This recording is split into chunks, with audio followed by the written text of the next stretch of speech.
I walked into my daughter's room and found my mother-in-law injecting her with something, whispering, "This will make you forget mommy." Patricia had already given Lily 3 doses before I caught her. The pediatric neurologist confirmed it while showing me my daughter's brain scans, pointing to damage patterns consistent with repeated benzodiazepine exposure mixed with scopolamine, an amnesia drug.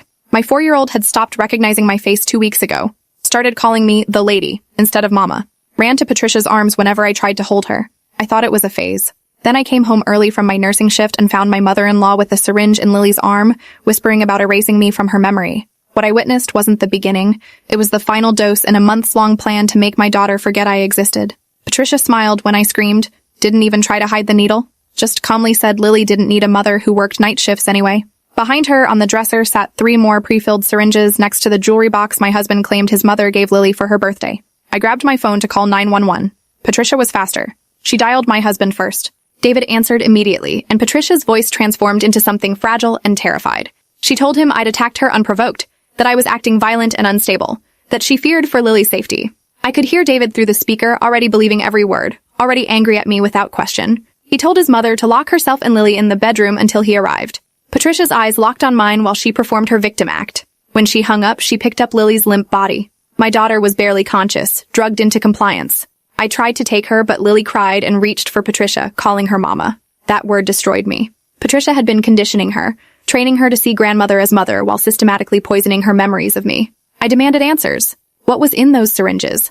Patricia rocked Lily in the chair and hummed a lullaby, completely ignoring me. A car door slammed outside. David had been 20 minutes away at his office. He was here in 5. That meant he'd been close, waiting. This whole thing was coordinated. I grabbed the 3 syringes from the dresser and ran downstairs. David burst through the door looking murderous, demanding to know what I'd done to his mother. I showed him the syringes, tried to explain what I'd witnessed. He slapped them from my hand. They scattered across the hardwood floor, evidence rolling under furniture. David told me I was having a breakdown, that I needed to leave immediately before he called police. Patricia appeared at the stairs holding our unconscious daughter, and David's face softened. He told his mother to take Lily somewhere safe. I blocked the staircase, said Lily needed a hospital, not Patricia's house. For 1 second, David looked at our daughter's limp form and I thought he'd listen. Then Patricia spoke in that wounded, trembling voice. She claimed I'd been making accusations for weeks. Told David I'd confessed to her last month about losing my mind from work stress. I never said that. Never said anything close. But David believed her instantly. He always believed her. He grabbed my arm, dragged me from the stairs while Patricia walked out with my daughter. I screamed for him to stop her, to look at the syringes on the floor, to see what was really happening. He held me back while his mother drove away with Lily. When her car disappeared, David released me and told me to pack a bag. He wanted me gone tonight. I picked up the syringes with shaking hands. 3 vials of clear liquid that had been destroying my daughter's brain. David said they were probably vitamin B12, that his mother mentioned Lily getting sick lately and needing immune support. Another lie I'd never heard until this moment. Lily had been perfectly healthy. When had Patricia supposedly told him this? He said a few weeks ago during my night shifts. Patricia had been planting seeds, building her narrative, preparing for this exact moment. David's phone buzzed. He showed me Patricia's text. Lily woke up asking where Mama was, and when I said Mama's at home, Lily got confused and asked where Grandma went. My daughter was calling Patricia Mama. David showed me like it proved I was the problem instead of proving everything I'd said. I grabbed my medical bag and found instant drug test strips. If I could test Lily's urine, I could prove she'd been drugged. David blocked my path, said I wasn't going near Lily in my current state. What state? The state where I was acting paranoid and aggressive toward his mother, making wild accusations without evidence, clearly having some kind of mental health crisis. Every phrase sounded rehearsed. Patricia had been feeding him these exact words for weeks, preparing him to choose her over me. I needed to reach Lily before Patricia gave another dose or disappeared with her completely. I told David I was leaving for his mother's house. If he tried stopping me, I'd call police myself. He stood in front of the door and said if I showed up there, he'd have me arrested for harassment. His mother was afraid of me. I'd supposedly threatened her before. What threats? When? David couldn't provide details. Just repeated that Patricia felt unsafe around me and I needed to stay away. My phone was in David's hand. I asked for it back to at least call my sister. David scrolled through my recent calls, face darkening. He asked why I'd called Patricia's doctor's office 3 times yesterday. I'd been trying to learn if Patricia had prescriptions that might explain the syringes. The receptionist wouldn't tell me anything. David said this proved I'd been harassing his mother and her medical providers, that I was obsessed. He returned my phone but kept my car keys. I called Vanessa. She arrived 20 minutes later and found us in a standoff. I showed her the syringes. She was a pharmacist, recognized immediately that something was wrong. She told David this wasn't B12. The viscosity and presentation were wrong. These were custom compounds from a specialty pharmacy. David claimed maybe Patricia got them from a wellness clinic. Vanessa asked for documentation. David had none. Vanessa bagged the syringes and said we were taking them to the hospital lab for analysis. David tried to refuse, but Vanessa went cold. She told him if he stopped us, she'd call police herself and report child endangerment. We drove to my hospital. Vanessa's colleague ran a rush analysis. 40 minutes later, the lab tech emerged looking disturbed. The primary compound was high-dose benzodiazepine mixed with scopolamine, not any standard medication. This was specifically formulated for memory suppression. He asked where we got these. I told him my mother-in-law had been injecting my 4-year-old daughter. He picked up his phone. He was legally required to report this. Within 30 minutes, I was explaining everything to a CPS investigator named Nina Hartwell. She listened without interrupting, taking notes. She asked for evidence beyond the syringes and my testimony. I showed her videos from the past weeks, Lily looking at me with total confusion, calling Patricia Mama, referring to me as the lady. Nina's jaw tightened. She asked where Lily was now. At Patricia's house with David. Nina called her supervisor, stepped out briefly, returned and said officers were heading there immediately for a welfare check. They'd secure Lily and transport her for medical evaluation. I asked to go with them. Nina said my presence might escalate things. I needed to wait. 2 hours passed. Nina returned with an update. Officers encountered resistance. David initially refused entry, claiming no warrant was needed. They explained welfare checks don't require warrants when child endangerment is reported. Patricia finally allowed them inside, but said Lily was sleeping and shouldn't be disturbed. Officers insisted. They found Lily in Patricia's bedroom, unconscious, with another syringe on the nightstand. Paramedics were called. Patricia claimed it was children's melatonin for sleep troubles. Officers secured the syringe as evidence. Lily was being transported to this hospital right now, 3 floors below us. I stood to go see her. Nina stopped me. CPS protocol required evaluation before allowing contact given conflicting parental statements. They were keeping me from my daughter while she was in the ER. I didn't care about protocols. I took the stairs down, found Lily's room. She was unconscious, so small in that hospital bed. I went to her side, took her hand. The nurse asked who I was. Lily's mother. She checked her clipboard. No visitors allowed except authorized personnel. I explained I worked here. I was a pediatric nurse. This was my daughter. The nurse looked sympathetic but said she had orders from administration. I needed to leave. Security arrived. 2 guards I recognized from night shifts. One had a daughter, Lily's age. They'd played together at the hospital Christmas party. They looked uncomfortable escorting me out. They took me back to the conference room where Detective Angela Reeves waited. She wanted a formal statement. I told her everything again, start to finish. She recorded with my permission and said Patricia and David were being questioned separately right now. Patricia claimed I had a history of mental instability, had been making false accusations for months, had been too afraid to tell David how bad it had gotten. David supported his mother's version, said I'd been acting paranoid and erratic. Reeves asked about my mental health history. None. No diagnosis, no treatment. I gave immediate permission to access my records. Then Reeves showed me something that made my stomach drop. Patricia had provided text messages I'd allegedly sent her over the past month, becoming increasingly hostile and paranoid, accusing Patricia of poisoning Lily against me, threatening that if Patricia didn't stop interfering, I'd make sure she never saw Lily again. I stared at messages from my number that I absolutely didn't send. Someone had access to my phone or spoofed my number. I told Reeves I never wrote these. She stayed neutral, but I saw the doubt. This was exactly what someone would say if they'd sent threatening texts and now regretted it. Patricia had set me up perfectly, creating evidence, building her narrative over weeks, waiting for the right moment. And I'd walked right into it by catching her. Vanessa argued about the syringes and lab results. Reeves said results were preliminary. They needed complete toxicology screening. Meanwhile, CPS was taking temporary custody of Lily until they sorted out competing allegations. How long would that take? Days minimum, possibly weeks. My daughter was unconscious from being drugged by her grandmother, and CPS was treating this like a custody dispute instead of attempted murder. I said exactly that. Reeves told me to be careful about accusations I couldn't prove yet, that attempted murder was serious and required serious evidence. The toxicology results came back 2 days later. The compound was midazolam and scopolamine in doses far exceeding appropriate levels for children. Repeated exposure could absolutely cause the memory loss I'd described. This wasn't vitamins. This was a deliberately formulated amnesia cocktail requiring pharmaceutical knowledge to create. Detective Reeves called me back. Patricia had been arrested and charged with child endangerment and administering harmful substances. But Patricia claimed she got the injections from a wellness clinic specializing in alternative treatments for children with behavioral issues. A doctor there supposedly told her these would help Lily be less attached to me and more independent. Some children had unhealthy attachments to their mothers that needed chemical balancing. Reeves asked if I believed this. Absolutely not. No legitimate doctor would prescribe amnesia drugs to break a mother-child bond. Reeves showed me Patricia's phone records. She'd been in contact with someone named Dr. Raymond Ashford for 6 months. He ran the Maternal Transition Institute, claiming to help families restructure unhealthy parenting dynamics. His website discussed children overbonded with biological mothers to the detriment of other relationships. Their treatments supposedly redistributed attachment appropriately across family members. Insane pseudoscience presented in professional medical language. They were investigating Ashford, but he claimed doctor-patient confidentiality, refusing information about Patricia's treatment. They needed a warrant. How long? Filed that morning. Expected within 2 days. Patricia had been released on bail posted by David. She was ordered no contact with Lily but free to go home. David had bailed her out after everything revealed.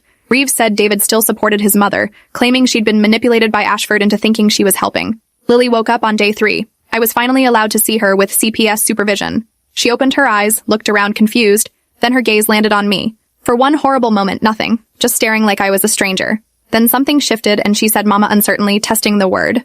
I started crying, went to her bedside, took her hand. She let me but didn't squeeze back. The supervisor Michelle watched carefully, making notes. Lily asked where Grandma was. I said Grandma couldn't visit. Lily cried, asking for Grandma, needing Grandma. I tried comforting her, but she pulled away, kept asking for Patricia. Michelle documented everything. After 20 minutes, she ended my visit because Lily was too distressed. I was being separated from my daughter because my mother-in-law had successfully drugged her into forgetting me and bonding with her instead. The pediatric neurologist Dr. Nathan Cross explained that the drug combination was specifically designed to disrupt memory formation and recall, particularly emotional memories and attachment bonds. Repeated doses over months had significantly interfered with Lily's ability to recognize and bond with me. Good news. Children's brains were remarkably plastic. With time and no further exposure, Lily's natural memories should return. But it would take months, possibly with permanent gaps from the drugging period. The warrant for Ashford's records revealed horror. He'd been running this maternal transition program for 8 years, working with dozens of families where grandmothers, fathers, or relatives wanted to reduce a child's bond with their mother. His protocols detailed gradually erasing maternal attachment through drugs, behavioral conditioning, and psychological manipulation. Patricia had followed his program exactly, starting with small doses while positioning herself as primary caregiver. Ashford's notes described me as an obstruction to optimal family restructuring and recommended accelerated memory dissolution protocols to speed Lily's transition from maternal to grandmaternal attachment, written like legitimate medical treatment instead of orchestrated abuse. They were arresting Ashford for practicing medicine without proper license, since his credentials were from an unaccredited online university. They were investigating whether other families had similar outcomes. Ashford had treated 34 families in 8 years. 34 children drugged to forget their mothers. David called me days later. He wanted to talk without lawyers. We met at a coffee shop, Vanessa with me for support. David looked destroyed. He'd been going through his mother's things and found a journal documenting her entire plan. Pages detailing her belief that I was a bad mother, that Lily deserved better, that Patricia could provide the stable full-time care I couldn't while working. The entries started 2 years ago when Lily was 2. Patricia had been planning this since then. David showed me photos of entries. 6 months ago, she'd found Ashford's program. Exactly what she needed to save Lily from my inadequate parenting. 3 months ago, her first test dose. Lily seemed confused but not distressed. Confirmation the treatment worked gently. The day before I caught her, ready for final phase. 1 or 2 more doses and Lily wouldn't remember me at all. Then Patricia could legally pursue custody without Lily fighting for her. David cried showing me these entries. He'd been stupid, blindly loyal to his mother, ignoring every warning sign. He'd wanted to believe I had mental health problems because that was easier than accepting his mother was capable of this evil. Why show me now? Because he finally understood, and he wanted to help fix it however he could. He'd given the journal to Detective Reeves and contacted CPS to support my custody. He was divorcing me because he couldn't expect forgiveness after siding with his mother. But he wanted Lily returned to me and Patricia facing full consequences. I didn't know what to say. Part of me wanted to scream at him. But I understood Patricia had manipulated him his entire life, trained him to trust her without question. Vanessa asked about Patricia's bail. Why had David posted it? He hadn't. His mother used her own money, a separate account he didn't know about with over $80,000 in savings. Where did she get that money? Detective Reeves discovered the answer through subpoenaed financial records. Patricia had been running a consulting business for 15 years, advising other grandmothers and family members on gaining custody from parents Patricia deemed unfit. She charged $5,000 per consultation, had worked with over 40 families. Regular deposits of consulting fees? They found emails where Patricia recommended Ashford's services to at least 12 other clients. This wasn't just about stealing Lily. This was a business. Patricia had monetized the destruction of mother-child bonds for over a decade. Online forums showed Patricia posting under pseudonyms, giving advice on documenting mothers' inadequacy, building cases for grandparent custody, turning fathers against mothers by planting doubt. Hundreds of posts spanning years, coaching family members through systematically undermining mothers. Some posts mentioned medical interventions, with links to Ashford's clinic. The full toxicology on the syringe found at Patricia's house showed an even more potent dose than initially found.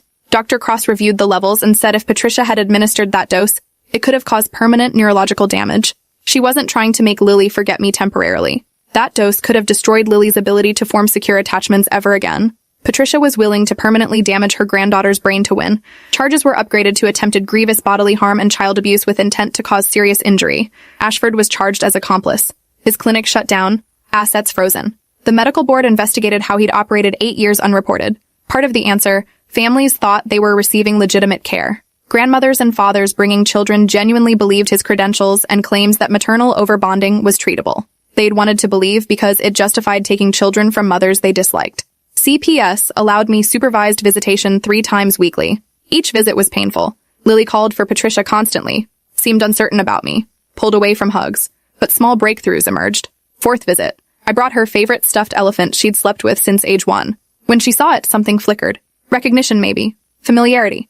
She took it, held it close, looked at me with less confusion. Michelle noted this as positive. By visit 6, Lily held my hand the entire session. Visit 8, she let me read a bedtime story and fell asleep in my lap. These tiny victories felt monumental. Dr. Cross said this was exactly what he'd hoped. Lily's natural attachment fighting through drug-induced fog, her brain remembering even if conscious mind wasn't sure. Another month or 2 before memories fully returned, longer for emotional connection to repair fully. Patricia's trial started 4 months after I caught her. Prosecution presented overwhelming evidence. Syringes, toxicology, Patricia's journal, financial records showing consulting business, Dr. Cross's testimony about neurological damage, Ashford's records detailing maternal transition program. Patricia's defense claimed she genuinely believed she was helping, that Ashford manipulated her, that she was his victim too. Prosecution destroyed this with journal entries showing she knew exactly what she was doing, researched drug effects, calculated doses and timing to maximize memory loss while avoiding obvious symptoms. Defense called character witnesses describing devoted grandmother and community pillar. Prosecution called mothers who'd lost custody following Patricia's advice. Fathers coached to document wives' mistakes for custody battles. One mother testified Patricia told her to secretly record her daughter's grocery store meltdown, show it to a judge as mental instability evidence. Another testified Patricia coached her ex-husband to call CPS repeatedly with false neglect reports until the system took children away. Pattern was undeniable. Patricia had spent a decade teaching people how to destroy mothers and steal children. Jury deliberated 3 hours, guilty on all charges. Patricia showed no emotion. David wasn't in the courtroom. He couldn't watch his mother convicted even knowing she deserved it. Ashford's trial resulted in guilty verdicts on 23 counts. Records showed similar programs for other family restructuring types, helping fathers alienate mothers, step-parents replace biological parents, adoptive parents erase adopted children's birth family memories, over 60 families treated in 8 years, at least 40 children drugged. Most families now investigated by CPS. Patricia's sentencing hearing was packed. Mothers whose children she'd helped steal, fathers manipulated by her advice, grandparents who'd paid for consultations and regretted it. I sat front row with Vanessa and David. Lily was with Dr. Okoye, too young for this. Prosecutor requested maximum 18 years given severity and number of families harmed. Defense requested leniency based on age and lack of prior record. Judge asked if Patricia wanted to speak. She stood, smoothed her hair, faced the courtroom. I expected apology. Instead, she said she'd devoted her life to helping families, was sorry the court didn't understand her work's importance. Children needed stability and proper care. Sometimes that meant restructuring unhealthy attachments. She'd helped dozens of children find better homes with superior parenting family members. She was proud of that work. She loved Lily and only wanted what was best. She looked directly at me during this. No remorse in her eyes, just conviction she'd been right. Judge's response was cold. Patricia had caused immeasurable harm, monetized child abuse and called it help. Complete lack of remorse proved she remained dangerous. Sentenced to 15 years, no parole possibility for 10. Patricia would be 73 at first eligibility. She'd likely die in prison. Patricia's expression finally cracked hearing the sentence. Real tears, not manipulative ones. Understanding consequences for the first time. Security led her out in handcuffs. David put his head in his hands and cried. I felt nothing. No satisfaction, no relief, just exhaustion. 2 years later, Lily was 6. Her memories from before drugging had mostly returned, though gaps remained she'd never recover. Couldn't remember her 3rd birthday or our mountain vacation when she was 3. Those memories chemically erased before long-term consolidation. But she remembered me as mother now, trusted me completely, showed healthy attachment. We still saw Dr. Okoye twice monthly. Lily sometimes had nightmares about needles or being lost, unable to find me. Manifestations of trauma even without conscious memory of details. I'd explained in age-appropriate terms that Grandma made bad choices and had to go away, that Grandma had been sick in her brain in ways that hurt people. Wasn't Lily's fault, and she was safe. Lily asked if Grandma would come back. Not until Lily was grown and could decide for herself. Lily said she didn't think she'd want to see Grandma because Grandma had been scary. I told her she never had to see anyone who made her unsafe. David and I finalized divorce. He paid support and had supervised visitation every other weekend. His relationship with Lily was complicated by Patricia association, but he was working on it with his therapist. Lily gradually warmed to seeing him. David had completely cut contact with Patricia, written her a letter saying he'd never forgive her. Investigation into Patricia's business led to 17 other criminal cases across 6 states. CPS reviewed hundreds of custody arrangements influenced by her advice. Some children returned to mothers. Others too old or had formed stable attachments. Forcing change would be traumatic. Legal and psychological aftermath would take years. Several mothers whose children were permanently taken contacted me to form a support group. We met monthly, sharing experiences, supporting each other through complex grief of losing time with children to Patricia's scheming. Some got children back but struggled with damaged relationships. Others lost children permanently, learning to live with that loss. We all carried anger at a system allowing Patricia to operate so long, believing her act while ignoring mother's warnings. I started working part-time instead of full-time to spend more time with Lily. Financial strain was worth rebuilding our bond and creating new memories to replace stolen ones. We did ordinary things. Baking cookies, going to parks, reading bedtime stories. Each normal moment felt precious because I'd almost lost the chance. Lily started kindergarten and thrived. Teacher had no idea what we'd been through unless noticing Lily clung too tightly during drop-off or needed extra reassurance I'd be there for pickup. Dr. Okoye said these attachment behaviors were normal given experience, would likely fade as Lily grew confident in my consistent presence. Patricia sent letters from prison I returned unopened. Prison chaplain asked if I'd meet Patricia for her rehabilitation program. I declined. Whatever healing Patricia needed didn't require my participation or forgiveness. Dr. Okoye supported this, saying I had no obligation to provide closure to someone who'd tried erasing me from my daughter's mind. 3 years after conviction, Lily was 7 and doing well. 2nd grade, friends, loved soccer and art. She rarely mentioned Patricia, and when she did, it was factual, not emotional.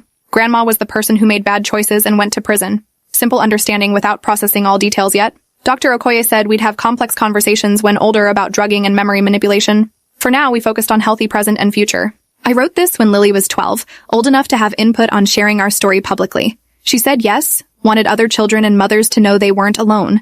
Wanted people understanding grandmothers could be abusers. Not all family was safe. You could survive even when someone tried erasing you. Patricia took 2 years of our lives and tried taking everything. She failed. Lily remembered me, loved me, chose me every day. We built a life that wasn't perfect but genuinely ours, filled with normal joys and challenges and occasional therapy processing lingering trauma. We survived pharmaceutically induced parental alienation and came out stronger.